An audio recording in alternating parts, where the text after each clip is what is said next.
Hello friends, this is আটি সুব্রত। আশা করি তোমরা সবাই ভালো আছো। তোমরা অনেক ভালো ওয়ার্কআউট করছো, কিন্তু প্রি এবং পোস্ট ওয়ার্কআউট মিল নিচ্ছ না। এতে কিন্তু তোমরা তোমাদের শরীরে কোনো পরিবর্তন লক্ষ্য করতে পারবে না। প্রি ওয়ার্কআউট মিল হচ্ছে এক্সারসাইজের আগে আমরা যে ধরনের খাবার খেয়ে থাকি, এবং পোস্ট ওয়ার্কআউট মিল হচ্ছে এক্সারসাইজের পরে আমরা যে ধরনের খাবার খাবো। যদি তোমরা জিম করে থাকো বা বাড়িতে এক্সারসাইজ করো, তাহলে আজকের এই ভিডিওটি তোমাদের জন্য।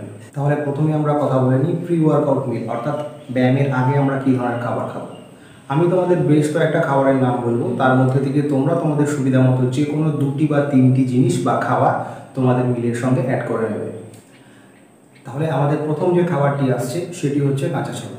কাঁচা ছোলাতে প্রচুর পরিমাণে প্রোটিন এবং ক্যালসিয়াম রয়েছে, যেটাকে ব্যায়াম করার আগে তোমরা খেয়ে নিতে পারো। বেশি নয়, অন্তত 50 গ্রাম কাঁচা ছোলা যদি তোমরা প্রি ওয়ার্কআউট মিলের সঙ্গে অ্যাড করো তাহলে খুবই ভালো হয়। আমাদের পরবর্তী খাবারটি হলো সবুজ মুগ ডাল। এটার মধ্যে প্রচুর পরিমাণে প্রোটিন এবং ফাইবার রয়েছে, যেটাকে আমরা কাঁচা ছোলার মতোই জলে ভিজিয়ে আমাদের মিলের সঙ্গে অ্যাড করতে পারি। আমাদের পরের খাবারটি হলো খেজুর। খেজুরকে যদি আমরা প্রি ওয়ার্কআউটে অর্থাৎ ব্যায়াম করার আগে 5 থেকে 6টা অন্তত খেজুর আমরা খেয়ে নিতে পারি, তাহলে আমাদের অন্তত ব্যায়াম শুরুর 30 মিনিট পর্যন্ত কোনো ক্লান্তি অনুভব হবে না। আর খেজুর এমনই একটা খাবার, যেটা একটা শুকনো খাবার, এটাকে সহজে আমরা আমাদের বাড়িতে যত্ন করে রেখে দিতে পারি। আমাদের পরবর্তী খাবারটি হলো একটি দেশীয় খাবার, কিন্তু এর উপকারিতা অনেক। এটি হলো ছোলা দিয়ে তৈরি ছাতু।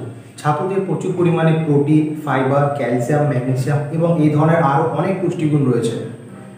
এবং যেহেতু এটা বাজারে পাউডারের আকারে পাওয়া যায়, তাই খুব সহজে এটাকে জলে গুলে তোমরা কনজিউম করতে পারো। 50 থেকে 100 গ্রাম ছাতু যদি তোমরা চাও, তাহলে তোমরা অবশ্যই প্রি ওয়ার্কআউট মিলে এটিকে অ্যাড করতে পারো। আমাদের পরবর্তী খাবারটি হলো ড্রাই ফ্রুট। এটাকে অবশ্যই আমাদের এক্সারসাইজের আগে নেওয়া উচিত, এবং এই খাবারগুলির মধ্যে কিশমিশ, কাজু, পেস্তা, আখরোট এবং যত ধরনের বাদাম রয়েছে এগুলোকে বলা হয় ড্রাই ফ্রুট, এবং এগুলো তোমরা অবশ্যই প্রি ওয়ার্কআউট মিলের সঙ্গে অ্যাড করবে। আমাদের পরবর্তী খাবারটি হলো সিদ্ধ করা আলু বা লাল আলু। আলুতে তোমরা পেয়ে যাবে ভিটামিন, মিনারেলস, পটাশিয়াম এবং আরও এই ধরনের অনেক পুষ্টিগুণ। এছাড়াও আলু আমাদের এক্সারসাইজের সময় প্রচুর পরিমাণে এনার্জি প্রোভাইড করে। বেশি না, কম করে যদি 2 থেকে 3টি আলু অর্থাৎ সিদ্ধ আলু তোমরা এক্সারসাইজের আগে খেতে পারো, প্রি ওয়ার্কআউট মিলের সঙ্গে অ্যাড করতে পারো, তাহলে খুবই ভালো হয়। আর সাধারণ আলুর পরিবর্তে যদি তোমরা লাল আলু অর্থাৎ রাম আলুকে সিদ্ধ করে খাও, তাহলে এর সুবিধা কিন্তু আরও অনেক বেশি। আমাদের পরবর্তী খাবারটি হলো রুটির সাথে পিনাট বাটার। সেটা আমাদের ঘরের তৈরি রুটিও হতে পারে বা ব্রাউন ব্রেড হতে পারে। যদি 2 থেকে 3টি রুটির সঙ্গে 1 থেকে 2 চামচ পিনাট বাটার অ্যাড করে তোমরা প্রি ওয়ার্কআউট মিলের সঙ্গে অ্যাড করতে পারো, তাহলে এটা এক্সারসাইজের সময় প্রচুর পরিমাণে এনার্জি প্রোভাইড করবে। আমাদের নেক্সট যে খাবারটি রয়েছে সেটা হচ্ছে বয়েলড এগ, অর্থাৎ সেদ্ধ করা ডিম। সেদ্ধ করা ডিম প্রোটিনের কিন্তু ভরপুর উৎস। কম করে যদি 2টো ডিম তোমরা প্রি ওয়ার্কআউট মিলের সঙ্গে অ্যাড করো, তাহলে খুবই উপকার পাবে। আর এর চেয়ে বেশি যদি তোমরা ডিম খেতে চাও, তাহলে কিন্তু তোমাদের ডিমের কুসুম ফেলে তার সাদা অংশটা খেতে হবে। 2টো ডিম তোমরা ইজিলি হোল এগ কনজিউম করতে পারো। এখানে আমি তোমাদের 8টা প্রি ওয়ার্কআউট মিলের কথা সাজেস্ট করেছি, যার মধ্যে থেকে তোমরা যে কোনো 2টো বা 3টে প্রি ওয়ার্কআউট মিলের সঙ্গে অ্যাড করে দিতে পারো। এবার প্রশ্ন হচ্ছে, প্রি ওয়ার্কআউট মিল তোমরা কখন নেবে? প্রি ওয়ার্কআউট মিল অবশ্যই তোমাদের এক্সারসাইজ শুরু করার 45 থেকে 1 ঘন্টা আগে, 45 মিনিট থেকে 1 ঘন্টা আগে নিতে হবে। কারণ এই ধরনের খাবার যতক্ষণ না আমাদের শরীরে হজম হচ্ছে, এর থেকে কিন্তু আমরা এনার্জি সাপ্লাই পাবো না। তাই একে যদি আমরা 45 থেকে 1 ঘন্টা আগে খেয়ে নিতে পারি, সেটি খুব সহজে হজম হয়ে যাবে এবং আমরা ব্যায়াম করার সময় প্রচুর এনার্জি সাপ্লাই পাবো। এরপরে আসা যাক পোস্ট ওয়ার্কআউট মিল, অর্থাৎ এক্সারসাইজ শেষ করার পরে আমরা কী খাবার খাবো। দেখো, এক্সারসাইজ শেষ করার পরে কিন্তু আমাদের মাসেল প্রচুর পরিমাণে ব্রেকডাউন হয়, আমাদের মাসেল ফাইবার ভাঙে, যে কারণে একে রিপেয়ার করার জন্য আমাদের প্রচুর পরিমাণে প্রোটিনের প্রয়োজন হয়ে থাকে। তাই এক্সারসাইজের পরে প্রোটিন জাতীয় খাবার আমাদের অবশ্যই দিতে হবে। এর সাথে সাথে আমাদের প্রচুর পরিমাণে এনার্জিও লস হয়ে থাকে, তাই কার্বোহাইড্রেটও কিন্তু একই পরিমাণে অপরিহার্য এক্সারসাইজের পরে। পোস্ট ওয়ার্কআউট মিলের আমাদের প্রথম খাবারটি হলো প্রোটিন।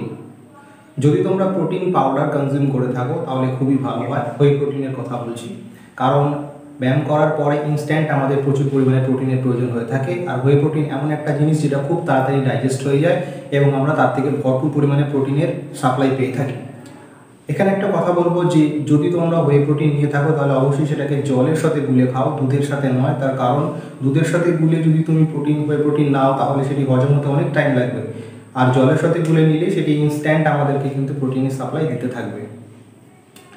আর যদি তোমরা হোয়াই প্রোটিন না নিয়ে থাকো, তাহলে বাড়িতে কীভাবে ওয়ে প্রোটিন বানাতে পারবে তোমরা দেশি উপায়ে, তার ভিডিও আমার চ্যানেলে আছে, তোমরা চাইলে চেক করে নিতে পারো। আমাদের পরবর্তী খাবারটি অর্থাৎ আমাদের পরবর্তী পোস্ট ওয়ার্কআউট খাবারটি হচ্ছে দুধ এবং কলা। তোমরা চাইলে এক্সারসাইজের পরে দুটো কলার সঙ্গে হাফ লিটার দুধ কনজিউম করতে পারো।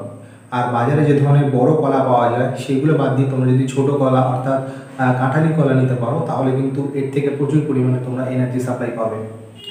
আমাদের পরবর্তী খাবারটি হলো বয়েলড এগ, যেটাকে আমরা প্রি ওয়ার্কআউট মিলেও সাজেস্ট করেছিলাম। পোস্ট ওয়ার্কআউট মিলেও একইভাবে তোমরা 2 থেকে 3টে ডিম কনজিউম করতে পারো, কারণ আমাদের যে মাসেল টিস্যু ব্রেকডাউন হয় সেটাকে রিকভার করার জন্য কিন্তু প্রোটিনের প্রয়োজন হয়, তাই ওই প্রোটিনের সাথে সাথে আমাদের ডিমও কিন্তু একইভাবে প্রয়োজন রয়েছে।